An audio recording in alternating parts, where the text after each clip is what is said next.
Look, we need to talk about what Nikola Jokic did on Wednesday night against the Clippers.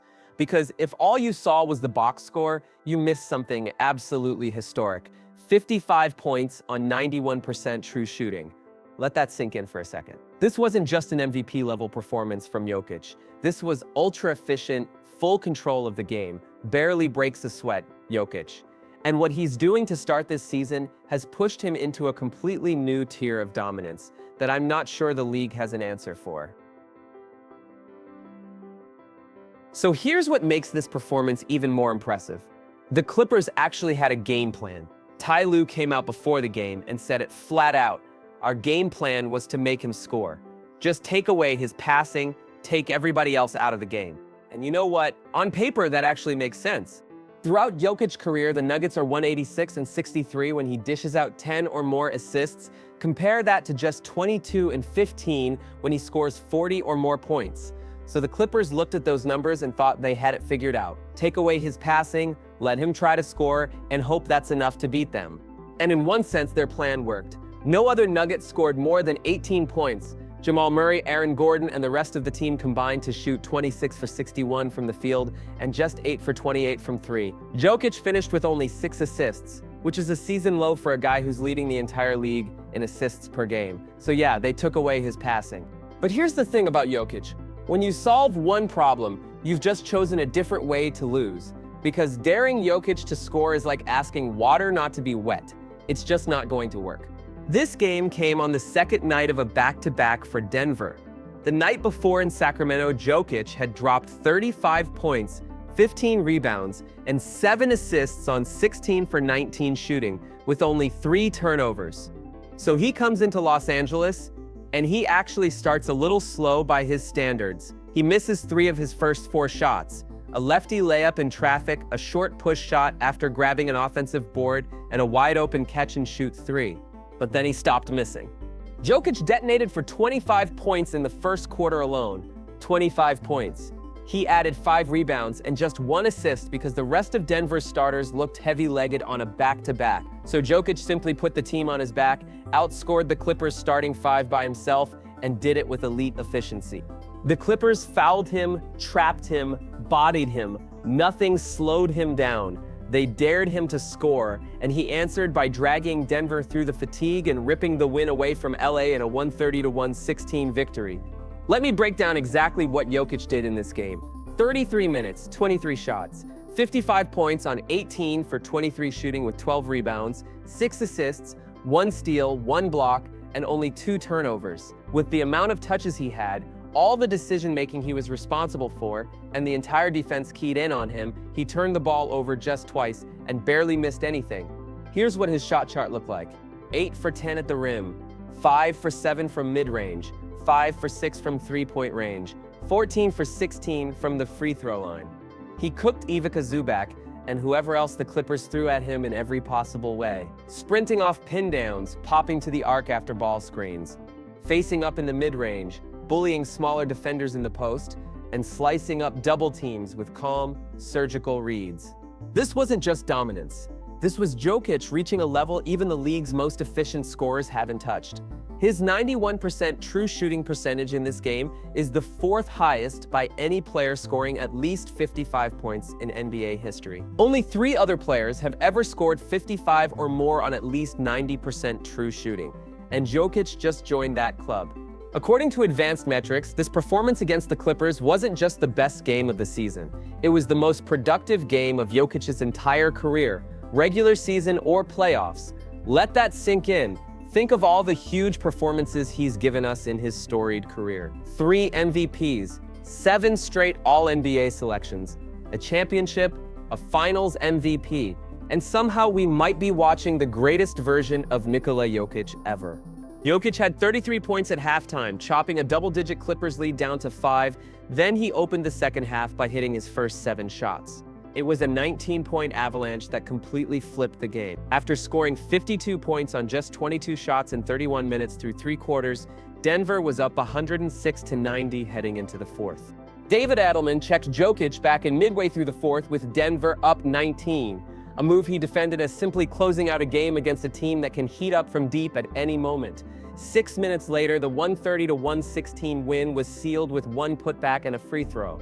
This is what Jokic is doing during Denver's 6-game win streak. 35.8 points, 12 rebounds, 11 assists, shooting 73.9% from the field and 55.6% from three-point range. He's the first player in NBA history to average a 35-point triple-double on 60+% shooting across a 6-game stretch. And because Jokic treats the record books like a routine Monday morning checklist, here's another absurd one. Only one player in NBA history has done all of these in the same season. A 50-point game, a 30-15-15 game, and a 25-plus point game without attempting a single free throw. That player is Nikola Jokic, and he did all of them in barely over a week. The only players in the NBA's database to hit 3/4 of their attempts inside the arc for an entire season are Mitchell Robinson, DeAndre Jordan, Jackson Hayes, and Gary Payton II. All of whom took fewer than 5 two-point shots per game. Jokic is taking nearly 12 two-point attempts per game, shooting from much farther distances, doing it against defenses built specifically to stop him, and he's still reducing all of it to rubble. Jokic's touch is unlike anything the league has ever seen. Half hooks on the block, tip-in putbacks around the rim, floaters, runners, mid-range turnarounds, and those defender-breaking sambar shuffles. It's like each of his fingerprints has its own brain, all working together to convince the rim to cooperate and turn from hard steel into the softest cotton for just a quick moment. I swear I don't think I've ever seen this dude miss a floater at the rim. And the wild part is that might actually be the most impressive element of his entire game. His passing gets all the headlines, but his touch is what silently destroys teams. Because these aren't easy shots. He's hitting high-arching floaters, running floaters, same foot, same hand push shots, little right-handed parachutes off awkward angles, all with defenders draped on him, and he knocks them down like he's doing warm-up drills. The floater is one of the hardest shots in basketball to master, yet Jokic has turned it into a cheat code. Most players don't do well in that in-between area. Too far for a layup and too close for a well-practiced free throw line extended jumper. But for Jokic, that's his playground. Turning, sambar shuffling, he lives in floater range and treats it like a layup line. And this is where he breaks defender brains. Because normally if you force a center into a floater, that's a win. It means you walled up a layup or a dunk, you protected the rim, and you're in position for a rebound. But with Jokic, giving him a floater is a death sentence. He's just gonna make it and there's nothing you can do about it. Jokic is shooting 68.4% from the field this season, which would be the highest mark ever for any player averaging at least 10 shots a night. That would top even Wilt Chamberlain's 19. His 77.3% true shooting percentage, factoring in twos, threes, and free throws, is on pace to shatter the all-time record for qualifying players. Robert Williams set the current mark of 74.5% in 2022-23 on a diet of dunks and layup. But Jokic is doing this while taking mid-range jumpers, floaters, step-back threes, and creating his own shot in the post. That's what makes this so absurd. He's not just catching lobs and finishing at the rim. He's operating as a complete offensive system by himself and still shooting better than anyone in NBA history. He's also on track to set new all-time records in win shares per 48 minutes, box plus minus, and PR. He leads the league in both rebounding and assists per game, something no player has ever done for a full season. Wilt led the NBA in total assists in 1967-68, but Oscar Robertson averaged more per game. Jokic is doing both. Here's the scary part for the rest of the league. Despite all of this offensive production, Jokic touches, time of possession, and usage rate are all down year over year. His post-ups have dropped off too. David Adelman has basically said the goal is to get him through games without having to run Jokic into 25 post-ups a night. It's better for him, better for his body, and better for the long-term rhythm of their offense. Shifting Jokic from the block to the elbows and the top of the key has been a major win for Denver's overall offensive ecosystem. Moving him higher on the floor pulls his defender out of the paint and opens up space for split actions, dribble handoffs, and backdoor cuts. According to Synergy, Denver ranks second in possessions per game finished off cuts, scoring 1.39 points per possession, tied for fifth best in the league.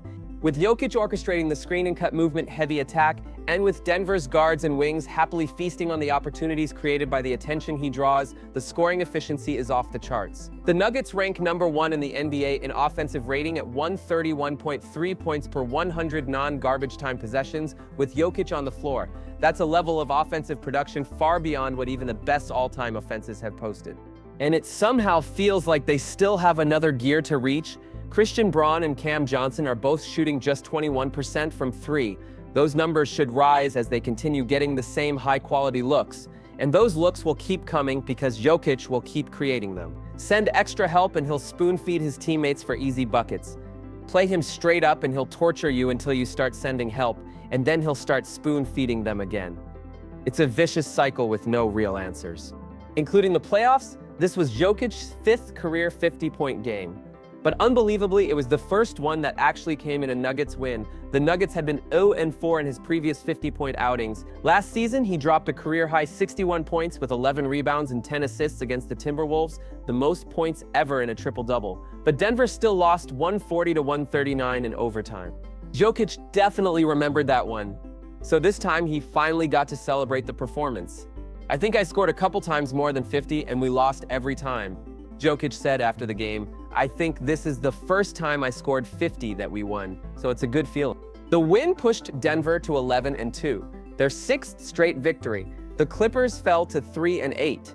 It was their first matchup since the Nuggets knocked LA out in 7 games in last year's Western Conference quarterfinals. Jokic averaged 24 points per game in that series, the 3rd lowest scoring output of his 16 postseason series.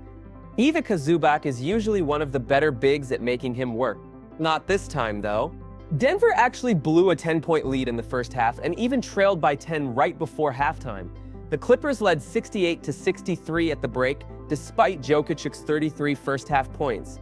But after scoring 25 in the first quarter, Jokic came out after halftime and didn't miss. I mean, literally, he went a perfect 7 for 7 from the field in the 3rd quarter, twice putting together personal runs of 6 straight points. The Nuggets eventually stretched their lead to as many as 22 in the second half. They finished the game without Cam Johnson and Christian Braun, who both exited with injuries. Even so, Denver owns the 2nd-best defense in the NBA, trailing only the defending champion Oklahoma City Thunder, which makes Jokic's ability to dominate on top of that even more absurd. James Harden led the Clippers with 23 points, making all 10 of his free throws. He added 8 rebounds and 5 assists. But it wasn't nearly enough. The Clippers are spiraling right now, and finding out earlier in the day that Bradley Beal will miss the rest of the season with an injury didn't help matters. They're 3-8 and looking lost. Nikola Jokic has always been unique, but this version of him is a problem the league hasn't seen before. Smarter, sharper, more efficient, and somehow even more unguardable than he's ever been. This isn't Jokic chasing another MVP. This is Jokic chasing perfect basketball. He's playing the game at a level that defies traditional analysis. The efficiency numbers are video game stats. The touch around the rim is something you'd see in a movie. The playmaking is still elite, even when teams are taking it away as their primary focus. And he's doing all of this while conserving energy on defense, picking his spots, and making sure he can stay fresh for 34 minutes on back-to-back nights. The way he played today is how he works out when no one is watching, David Adelman said after the game. He prepares every day for situations like this. Look, I know we talk about Jokic a lot, and maybe we're taking it for granted at this point because he does this so often and makes it look so easy. But we need to appreciate what we're watching right now. This is a player having one of the most efficient seasons in NBA history while also leading the league in rebounds and assists. That's never been done before. He's in that LeBron conversation now. He's in that Jordan conversation. He's creating his own tier of greatness, and we're all just watching it happen in real time. The numbers are unbelievable, but because he does it so often and so easily, people aren't appreciating or respecting it the way they should. 55 points on 91% true shooting. On a back-to-back against a defense designed specifically to make him score, and he made it look routine. If you think Jokic is on pace for one of the most efficient seasons in NBA history, let me know in the comments. And if you want to hear me continue to talk about generational performances like this, consider subscribing. Dropping a like would be cool. Most importantly, have a great day.